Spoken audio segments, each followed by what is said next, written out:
Welcome to Up Close with Carlos Sang, celebrating art, entertainment, and the human spirit.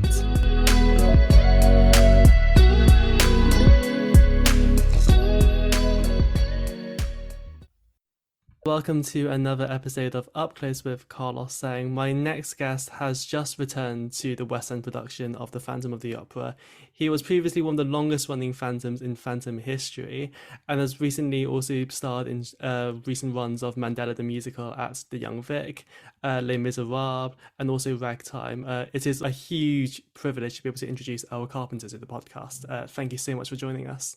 You're very welcome, Carlos. So you're one of the longest running Phantoms in Phantom history. What made you want to come back to the show after already doing, 1,000 performances? It was actually, I didn't have the choice. I had an email from Cameron McIntosh's office just after Christmas, basically saying, so we have a little bit of a gap between Killian Donnelly leaving and John Robbins, the next Phantom, coming in. Would you be interested in putting the mask on again? And I was like, I'm sorry, is this email for me? I had just did not anticipate getting such an email, particularly as, 12 years ago, which was the last time I did this role. I never thought I'd play it again. I thought that would be it. That would be the last time.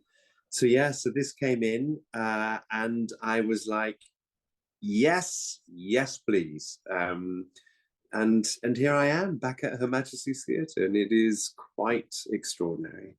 Is it not His Majesty's Theatre now too? Well, yes. I mean, we haven't had the official the official statement yet, I don't think, but she is still Her Majesty's Theatre. And I think even if she does get a name change, I think she'll always be known to many as Her Majesty's. That's and again, as I said before we started recording this interview, I first walked into this building 20 years ago when I first joined the Phantom of the Opera Company. So she'll always be known as Her Majesty's. Yeah, I mean, when you first began working on the show, 20 years ago, the show was already, very well embedded as, a global phenomenon on the West End. What surprised you the most about, being part of the show? Well, it was a show that I'd always wanted to be in. And I grew up kind of idolizing Michael Crawford, who was the original Phantom. I was very aware of him as a performer, predominantly through his TV persona as Frank Spencer in the kind of BBC series. Some others do have them. But I was also aware that Michael was a performer, a musical theatre performer. He was in Billy the Musical and then went on to do Barnum before he then went into Phantom. So I was very aware of this kind of TV performer who also had this ability to be in musicals. And I idolized him. I really did. And I thought, what a great person to kind of be following and try and follow in the footsteps. And some 10 years later, from like when I first started in musicals, I then auditioned to join the company, and I got in, which was just one of those little dreams come true, because I never thought it would happen. So it's it is to have had such a long association with the show. And I've done a few very odd kind of side things from the show. We did the Royal Variety. I was one of the 4 Phantoms that sang with Scherzinger. And there was John Owen Jones, Ramin, Simon Bowman, myself, and and just lots of little things like that. And then obviously I did the UK tour of the Lawrence Connor version. But then to always be that person, and I'm afraid I do have to correct you, but the longest serving is John Owen Jones, and he will never forgive me if I don't correct you. But yeah, I mean, I'm from what I understand, I'm certainly up there with the kind of the longest serving Phantoms, and having done 1,000 shows here, and then did 8 months or so on the UK tour, and now coming back as well. So kind of puts me in a good place, I think. Yeah, it's interesting because one of my first interviews was actually with John Owen Jones, and I said the same thing to him about him being the longest running Phantom, and he corrected me Yeah. back and said apparently it was is it Scott Hunter who's actually done the most performances in Phantom because I think he Oh, was took Scott him Davis. Scott Davis Scott even, Davis. yes. Yes. Yes, Scott probably, I suspect, because he was been walking cover for many, many, many years. So I suspect John's absolutely right. Hmm. I suspect Scott probably has done the most in the United Kingdom. So yeah, so I think so. Then in that case, it'll be Scott, then John, then me. Yeah. When you eventually left the show, after your last run, did you feel Yeah. like you were done with the role, or was there still more that you actually wanted to explore with Phantom? Well, that's a very interesting question, and I think I think to be an actor that's presumptuous to go, I will, I've not finished with the role, therefore I will return to it, I think is a presumption that we were not necessarily entitled to have. I think there's a misplaced kind of focus with our industry. We are freelancers at the end of the day, and we have no ownership. And to think that you have ownership over a role, I think is wrong. I never thought I'd have the opportunities I did as the Phantom. I think there was a process where having to be in the chair all the time, having the makeup done, I think I was happy to walk away from that process, because it's quite something to be sat in a chair an hour and a half having all this kind of prosthetics and glue and all sorts stuck on your face. It's a period of time that you will never get back, because you can't really do much whilst you're doing it. I think I ran my course, when I did Phantom back then. Mm. I think what is nice, and I suppose this kind of answers your question, the fact that I've come back to it 12 years later, I'm able to view it differently. I've got 12 more years experience as a performer, Mm. and I can sit in this space a lot more confidently than I would have done 12 or so years ago. I understand that, it's not just about what I do as a performer, it's about the whole machine. It's about all these other departments, these designers and directors and choreographers that have made decisions with regards to the storytelling of an evening. And my job as a performer is to know how to sit in that picture, and to understand, why the orchestration does what it does, to understand why Andrew has chosen certain instruments to convey a certain emotion, and Mm. why the lighting designer did that shaft of light there, and why the costumes were doing this, and why the set does this. I mean, the process of the story of the evening is already decided before the actor turns up, Mm. really. So our job is to be able to sit in it. And I think coming back to it, knowing it as well as I do, but with 10 years more experience, at least I can really understand how to sit in the entire space now and work with it and not against it. Yeah, it's interesting how you say, coming back to the show, you're able to view the show differently. Do you feel like you're viewing the character differently in any way as well, Lee? No, I don't think I'm viewing the character any differently. I think that's already established. It's very clear, certainly in my mind, who and what the Phantom is. I just think I'm more comfortable in the space than I used to. I understand how it all works. I understand that. So instead of, as an actor, thinking out at the audience, I'm actually thinking about the audience looking in. Mm. What is it that they see? That kind of, that TV picture, which they're looking at, and what are they seeing? So that's what I think I'm able to now do better than when I first started 20 years ago. Yeah, I know back when the theatres were still reopening, there'd been a lot of controversy around Phantom of the Opera reducing the size of its orchestra. Mm. Do you think that this has had a big impact on the show, and do you think, we'll ever see a return of, large orchestras in West End pits? I think the process of any show that goes through a reduction, unfortunately, It's about longevity. And if a producer decides that to ensure a lifespan of the show, that some major decisions have to be made, then that's what has to happen so that they can continue employing, hundreds and hundreds of people for years to come.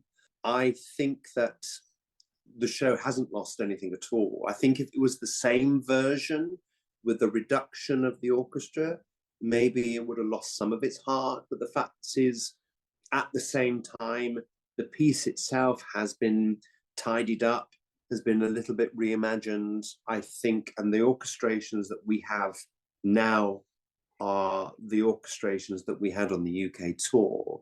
So, and they've been skillfully put together. And I don't think we've lost anything. I think the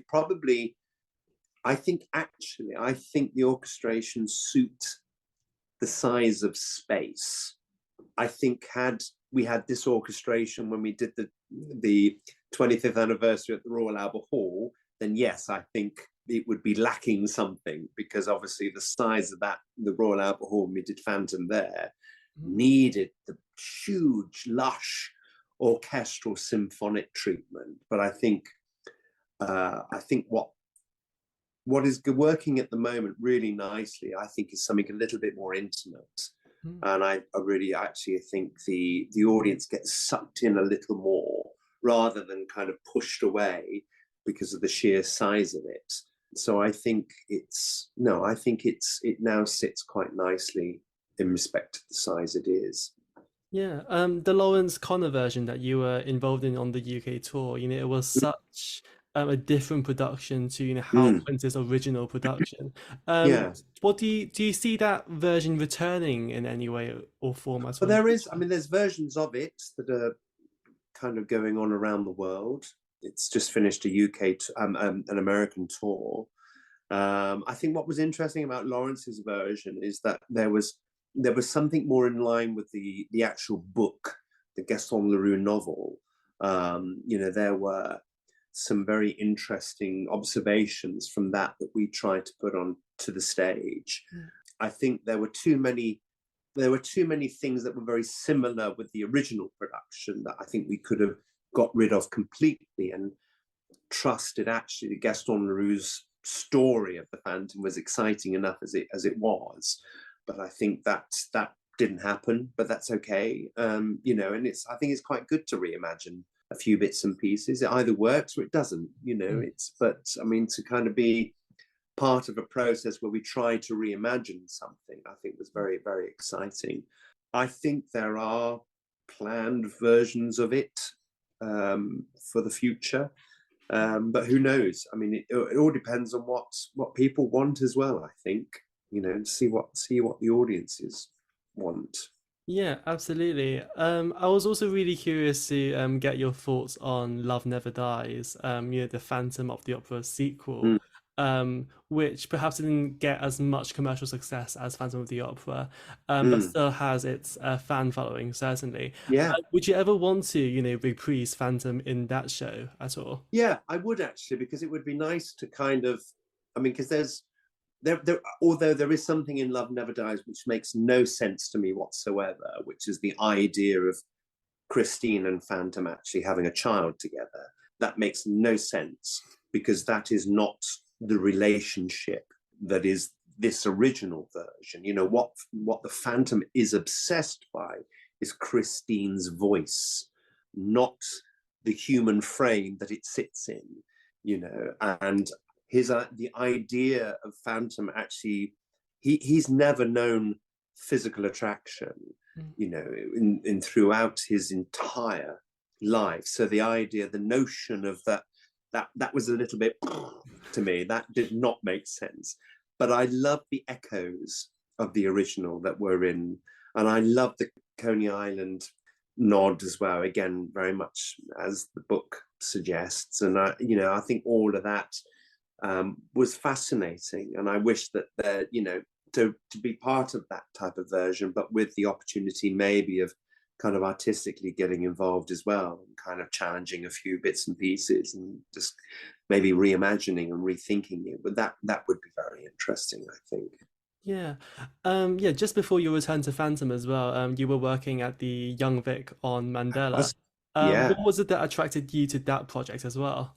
the young Vic and Mandela. Basically, I've always wanted to work for the young Vic, and the idea of something that I was very aware of, as a young adult as well, was, and to see that in a musical form was fascinating. Also, the challenge of playing a composite character, which was basically four different prime ministers over 30 years, and to achieve a South African accent without insulting the South Africans was also high on the agenda. But it was fascinating. It really was fascinating, and I'm pleased to have done it, and I'm certainly pleased to have met the extraordinary cast that were involved with it. They were just brilliant. Mm. Something I didn't know about you as well was that you were in the original cast for The Witches of Eastwick. I Mhm. went to the 30th anniversary concert last year, and Oh it yeah, yeah, definitely still has a big fan following. yeah. Um, what do you think lies in the future for Witches of Eastwick? I've no idea. The only problem with Witches of Eastwick is the cost involved with flying the three witches. That's the only issue with it. I mean, I loved that musical. I was very lucky as well. I took over from the actor Ian McShane, who was the original Devil, the original Daryl Van Horn. And so to have had that opportunity was incredible. I loved it. It was a brilliant book. The music was just fantastic with some extraordinary orchestrations from a very dear man who unfortunately we lost some years ago, Mr. Bill Braun, and yeah, was just amazing, just amazing. And I think it will always have a place. I really do. But like I said, it is the cost of finding technology as well to be able to fly the three girls realistically as possible. It's not cheap. Yeah, are there any other musicals that you would like to see revived in the future as well, too? Revived, gosh, no. Well, it's weird, and I think there are a lot. I think we need more musicals. I think, yes, I understand audiences want to see something that they feel they know. Mm. I get that, particularly when tickets are very expensive. They want to know what they're getting. I get that, but I think our industry needs to explore. I think our industry needs to be brave, and I think it needs to support new writers. I think it needs to give a very different generation of theatre goers something that they can react with Mm. more so than just. I mean, there will always be room for traditional musicals. I really do, and reimagined traditionals like the Young Vic's version of Oklahoma. Mm. I think which would be stuff like that. I think is brilliant, and it's really great that these big estates like the Rogers and Hammerstein estates are actually thinking a little bit more out the box for their material. It needs to be current. It needs to have an effect with a younger audience now. So, but I do think that we need more musicals. We need to see more musicals, and we need to see a lot of producers, and they are slowly taking risks on new things. And I think we need that. Otherwise, we will run out. And there's only so many times that you can do a reimagined Oklahoma or Sound of Music or anything like that, really. But I think, and as I said earlier, though there are a lot of people that are allowing some very talented people take, something of old and turn it into something new. And I think we're seeing a lot of that happen at the moment. And I hope that a lot more of that will happen. Yeah, I mean, you're a producer yourself, with Ginger Boy Productions. I Mm, was curious, many of us know you as a performer, but mm. when did it start? When did you start thinking that you yourself could also be a producer and wanting to do that as well? 1991. I created with a group of friends down on the south coast where I used to live. We needed an outlet for young performers people who were either going on to theatre school or who weren't old enough to play a principal role if they were in a local amateur dramatic society. So we created something new, and I had the college that I used to go to. You weren't always allowed in the acting company. You had to understand lighting, sound, prop, stage management, and all of that world. So you kind of had to be an all-rounder. And that experience gave me the confidence then to kind of set up a theatre company with another friend of mine back in 1991. So I've always produced at the same time as being a performer. I've never relied solely on, people phoning me for work. I've created my own. And it's, and that comes a lot of reward, there comes a lot of risk. But to be able to have some control and to give other friends work and stuff like that, and is really important to me. And I'm trying to gear up to do more as well of that, as I can, specifically internationally. And I love it. I love it. It can be a headache, but it's also a nice. It keeps being the actor a little bit more real. You understand how it all works, so it stops you from asking silly questions. As a performer, you understand how expensive these shows are to run, and so I think it's been a good thing for me to do at the same time as being a performer. Yeah, definitely. I know you're very passionate about, giving opportunities to young people to get involved in the theatre, to see theatre. What more do you think could be done to, make, theatre more accessible for young people? I think theatre is accessible. It's very accessible, I think. However, there needs to be more taught with regards to the reality of having a career in theatre. I think there is a sense that if you get into a West End show, that's it, you've made it, and you will always work. And that is so not the case. I've only achieved 30 years in this industry by understanding that each job is a blessing, and because I get one job, it doesn't entitle me to the next job. But I think theatre is incredibly accessible. But I think also some people have to appreciate that before you're given certain responsibilities, you've got to show that you're going to be, keen to learn and keen to understand and keen to actually go and do some, not so great jobs to appreciate the bigger jobs, and that's what's been really nice of coming back into this position as well, of knowing that I could have been more aware of when I first joined this company and getting these big jobs and knowing that it doesn't last forever.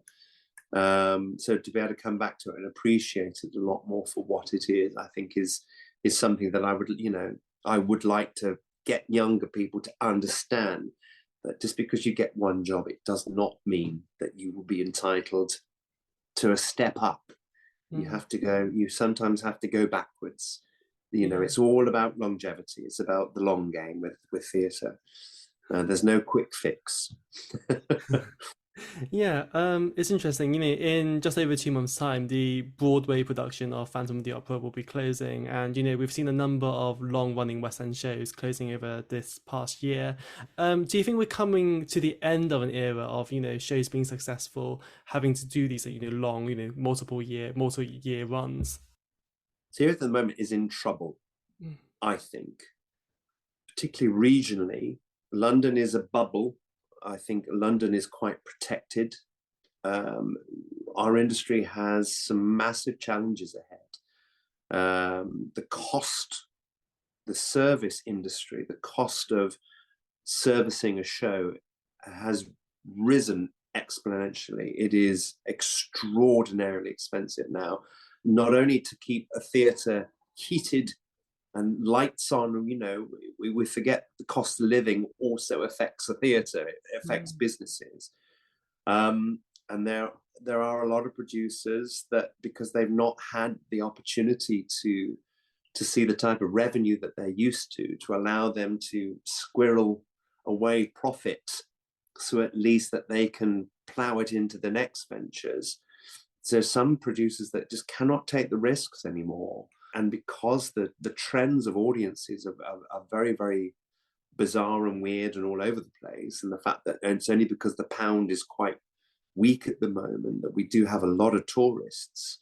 But for a family in the UK coming into, London to buy tickets for, 3 or 4 people, I mean, it's so expensive. So, and because, they say it only takes 6 months to change a habit. Well, imagine how long theatres were closed over COVID. People found alternative ways of fulfilling their entertainment needs, Netflix, Amazon, anything that actually meant that you didn't have to leave your house.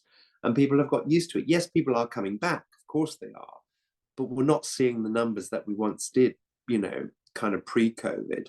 And that has a massive effect. And a lot of producers just cannot take the risks like they once were able to. And, and who knows what's going to happen over the next year, particularly with Ukraine.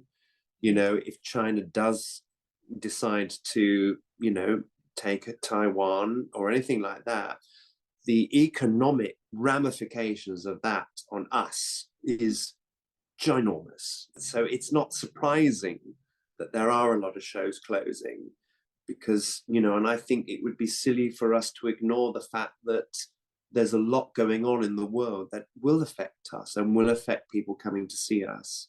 And it's scary. It's really, really scary to know what is next. I'm painting a dark and horrible picture. I mean, theatre will always be there. Of course it will be. But it can only be there if people want to come and see it. And, and that's the problem I think we have at the moment. So it's just understanding who the audiences are, which is why theatre has to be brave, and it has to be different. It has to rethink itself. And I think very quickly, because it has to appeal to a new audience right now, I think. And if that means closing some old trusty favorites in our eyes, then some new ones have to be have to be in its place. And I think, and I do think there's a lot of, I mean, if you take like Six the musical, I mean, that has been an extraordinary success. And that's probably only been over the last 4 or 5 years, maybe. And so and that's the type of thing we need to be thinking of. There's only so much of a certain demographic of theatre audiences want to come out, can afford to come out, or don't want to see something, whatever. It's really difficult. So I think and I think over the next year or so, I think we're going to see some even bigger challenges, particularly when so much funding has been cut as well. We've seen so many theatres already close, and a lot of people are migrating up to Manchester, and there's some big changes, big changes. Yeah, it's definitely a very scary and uncertain time for the industry. How do you stay hopeful throughout all of this? That's probably a question I ask myself every single year. That's what being a freelancer is about, which is why I produce as well. So if I can't find work, I'll make work. And every year is a challenge, and actually it gets harder when you get older, ironically. But I have to trust that something always turns up. At the beginning of this year, I had no idea. Well, to the end of last year, I had no idea I would be coming back to Phantom of the Opera. So I just have to look at my own situation and kind of go, things will always happen, but you do have to be realistic. Of course. Earl Carpenter, thank you so much for joining us today. It's an absolute pleasure, Carlos. Thank you.